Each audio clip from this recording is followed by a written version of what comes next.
Myles, is today starting to feel like camp today, on a day like today when it's so hot and humid, and y'all are out here in Jersey?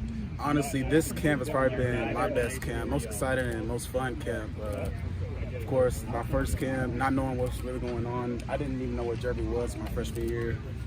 So my first camp, it was really tough, very treacherous. I was fighting an uphill battle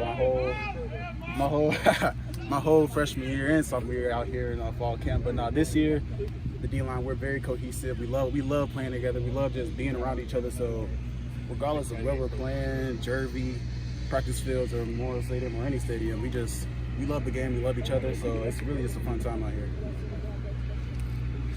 What were your goals or the things you really wanted to improve on coming into this year? And staying a very consistent run stuffer and improving on being a more consistent pass rusher. Those the main two things, and pre-snap reads, and really scouting the offense, scouting the offensive line, being a student of the game. Yeah, those are the three things that I really want to improve on. Coach Hall said that there were like 3 or 4 sacks you just missed. Like you're just kind of this close to them, but you missed them. I mean, did you go through and review those? Oh yeah, the game's on Saturday. I'm reviewing it Saturday night or Sunday morning. So I'm seeing it. I'm the biggest critic on myself more than anybody. So I already remember 2 sacks from NC State that I had the quarterback wrapped up, let him go. Yeah, those 2 I really dread, but always room to improve. So yeah. What's the key to finishing those plays? Really effort, leverage, staying low, staying true to my technique. I know a lot of times when I get to the quarterback, I can kind of got a little lazy sometimes, and thought it was just a given. I got to the quarterback, he'll go down, but no, I got to finish the play. Where's your confidence at going into this year? Confidence is very high. Confidence has always been very high for myself, and as a D-line unit, as a defensive unit, and as a team, my confidence is very high. Confidence has always been high. It's going to stay there. I know what we need to improve on as a D-line unit, defense. So my confidence is always going to be up there.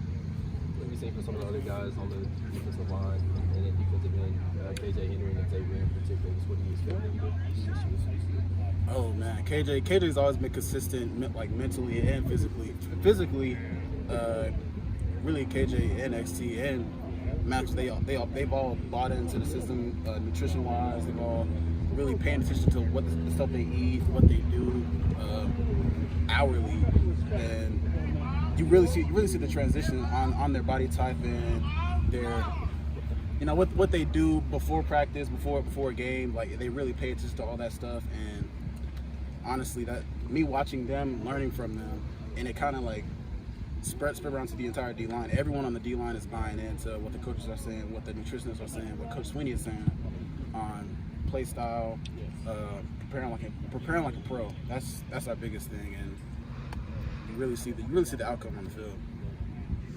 Myles, what's it mean to have Brzee back? Oh, it means a lot. Yeah, me and Brian, of course, we've been connected since high school, so having Brian back, we've been talking back and forth, we're gonna be good, we're gonna be ready. How good are you? 75-85%. But now that I'm seeing him in fall camp, he looks phenomenal. Honestly, he looks great on the field. Like his high school self, but bigger, stronger, faster, more in tune with the game, reading the backfield sets. It's in my opinion, just like perfect where he is now. Always room to improve, but where he is now, he's making those strides where he needs to be. Myles, you were on the top freaks on the athletics list, and you can't look at a mock draft without seeing your name towards the top. Do you spend much time reading any of that stuff? Do you put much stock in outside opinions on your game? No, not at all, because last year, in a lot of mock drafts, my dad was telling me this, Trayvon Walker was not even mentioned in a lot of the first round draft picks, and he was #1 overall. So a lot of those mock drafts, they can be right, but most of them are just incorrect for the fans, which it's cool to know that my name is up there at the top, but no, I do not pay much attention to those mock drafts. I kind of just stay with myself, keep a straight head. I never get a big head, so I'm really just spending time with my teammates and loving on them. Do what I got to do. You mentioned pass rush.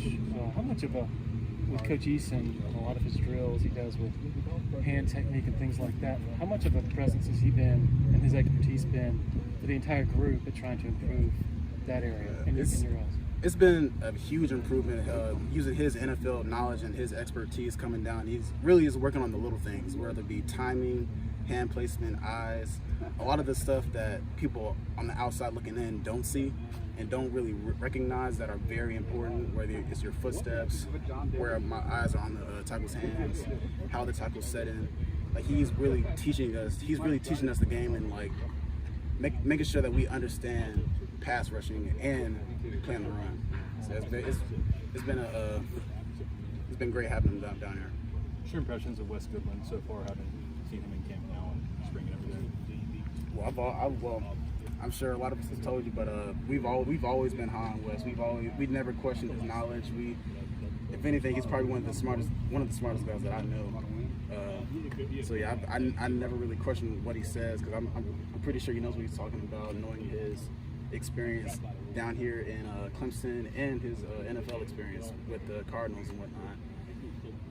He's done a great job the entire spring and fall camp, and I expect nothing less, and I think he'll do a great job. Do you see your role changing at all in his scheme, or mostly the same?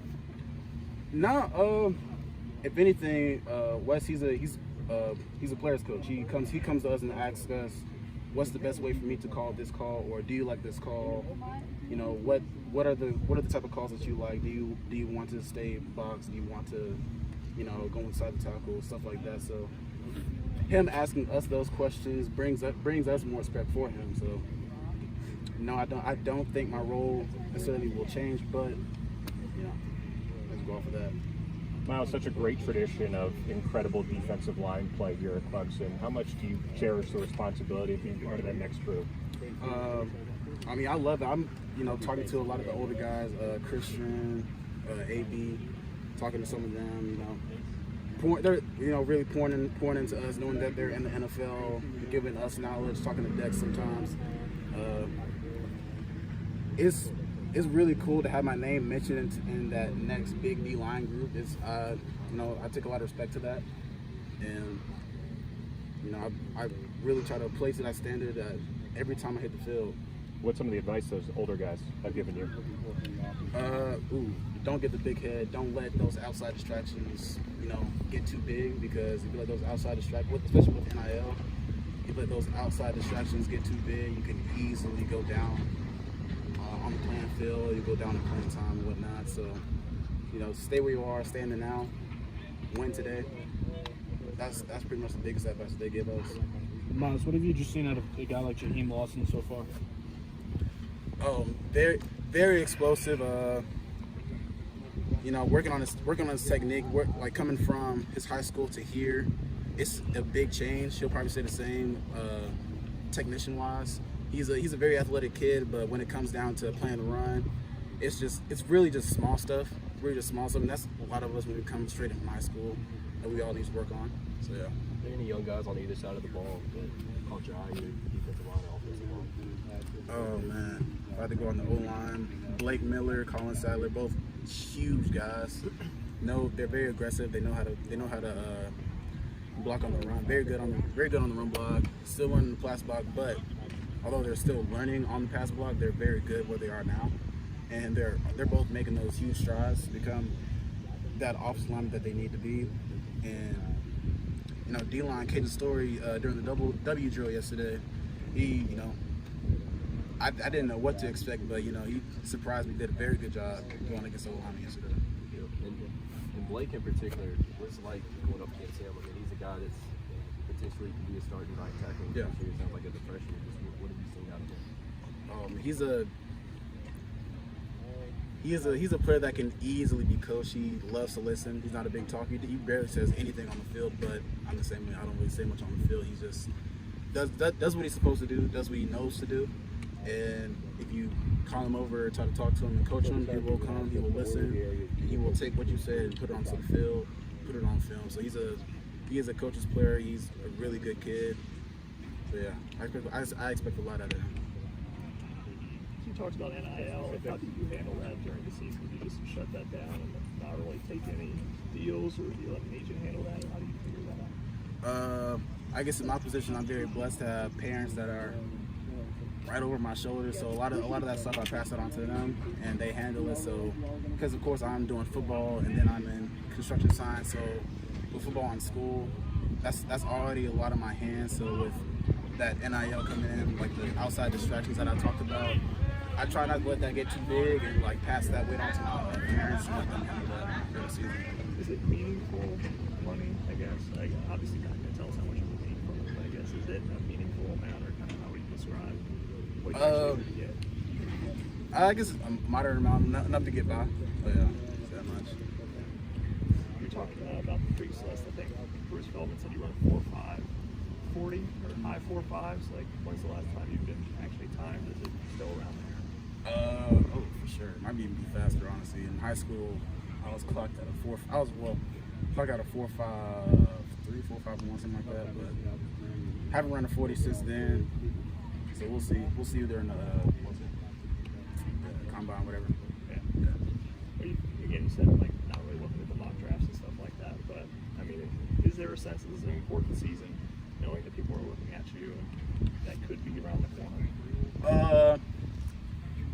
Yeah, I guess so. Knowing that there's eyes on me, that I try not to think about that too much because that can like bring up the nerves. But I just try to, like I said, stay within who I am. I know what I have to do, and go day by day, training, focusing on my nutrition, focusing on practice, focusing on my teammates, and just going day by day. Don't let the outside distractions flood our ship, and just win the now, really. I know you don't want to look too far ahead, but you mentioned those 2 sacks against NC State that still kind of bother you. Is that a game that you're really looking forward to whenever it does get here? To be honest, I really have not thought about it that much. I really have my eyes set on the 2 scrimmages that we have the next few days in Georgia Tech, honestly. But now thinking about NC State, of course, it's probably going to be a good game. So, yeah, it will be a game that I will look forward to. But, Not yet. Yeah. Fair enough. Any other questions? Thanks, Myles.